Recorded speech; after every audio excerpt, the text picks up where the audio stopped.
broadcasting live from Houston, from the space city to the world. You are watching NowMedia Television.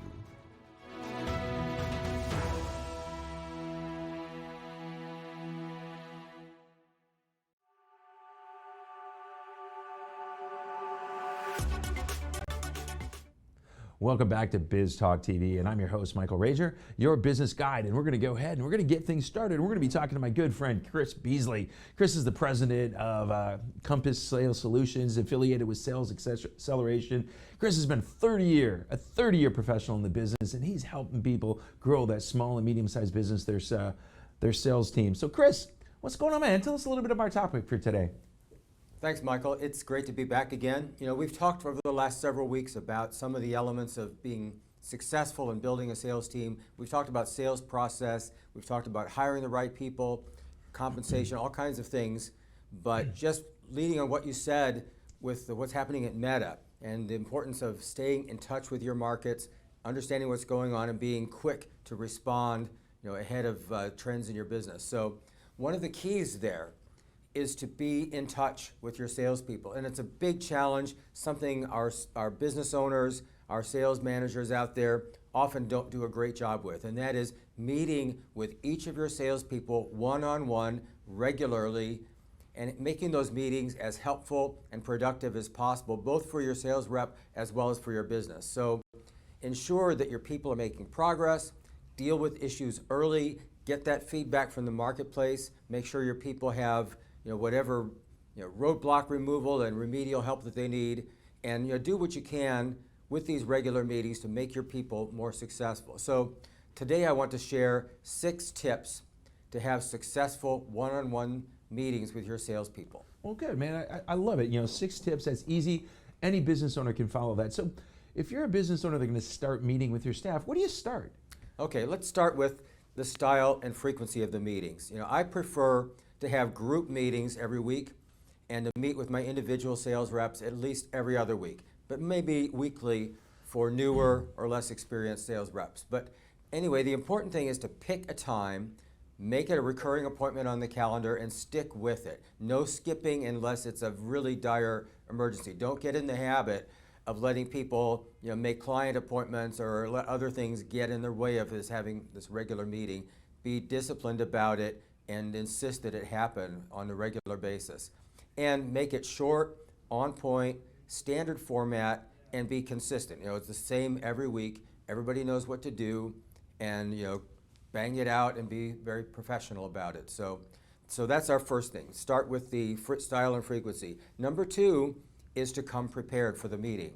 Well, when we say come prepared, what are we looking at there, and how do we want our team to show up? I mean, that's the important thing. How do we show up? Yeah, so show up prepared for the meeting. What I mean is, everybody, both you as the sales manager and the sales reps, have stuff that they're supposed to do that week because you talked about it last week. So, come ready to discuss the things that you were supposed to do for both of you, as well as, review your numbers, review your key feedback from the clients, your wins and losses, but make this a set format that you do every week.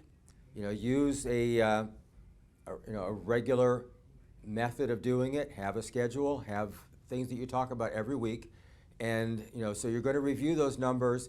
You're going to review their wins and losses, set goals, see where they need help, and be sure to use that CRM to track the progress. So both you and the sales rep come to the meeting with the numbers, how they've done in the last period from the CRM, their calls, their meetings, their appointments, what their pipeline numbers look like. But it's not just managing to numbers. You also want to listen and hear what's going on with the quality of their client meetings. All right, well, what's number 4? I seen here from our notes is spotlight, and I'm imagining that means you're not going to put your salespeople in the corner, put that spotlight down on them and interrogate them. Yeah. How do we make it fun so that it's a learning experience, but they also get the tips and the tools and the coaching that they need to be successful? That's right. So we want your regular meetings, one-on-one meetings with your sales reps, to not be an interrogation. We want it to be a conversation. So don't interrogate them. Set the right tone. So you start by gathering information, what happened, let's look at the numbers, reviewing the information, how you can help. So make it a conversational thing. What's happening on out there? What roadblocks are in place that you can remove as the sales manager? Be both inside the company. What are your people doing?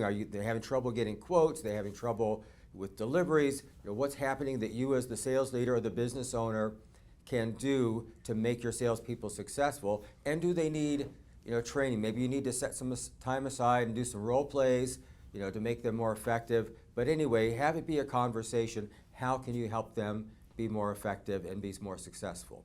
And so then we go to the next tip, and that's, you started the meeting, you collected the information, and next is review the performance versus expectations. But remember to maintain a productive and a helpful tone. You don't want to be, again, confrontational or an interrogation. So maintain a helpful tone. So you gather the information, you dive a little deeply into a more detailed discussion. Is their pipeline sufficient to achieve their quota? Do they have, all the customers at each stage of the buying process sufficient that with the normal probabilities, they're going to result with what you want them to result in? So is that pipeline full, and are they doing the right things? Are their metrics on track to keep that pipeline full? And then finally, what the sales leader can do to help. But again, you want to keep that tone as productive and as conversational as possible. Well, man, that's 5. So number 6, we're going to talk about is, how do we look at expectations? As a business coach myself, when I'm dealing with companies, and I know you do it when you go in and coach people about their sales team, how do you set and manage realistic expectations? Well, let's back up a second. Number 5 is first, I want you to adapt the style to the sales rep. So know your people, know how they think and how they work.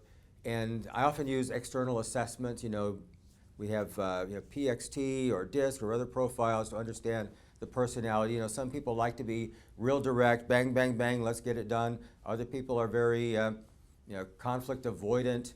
And so you want to adapt the style of the meeting to the personality, but understand their motivation, and remember to do more listening than talking. And then now we get to number 6, and that is be clear with the forward-looking expectations. So you want to provide in advance what your expectations are. Again, as I said at the beginning, you're going to start by reviewing the things that you were supposed to do and the things that they were supposed to do.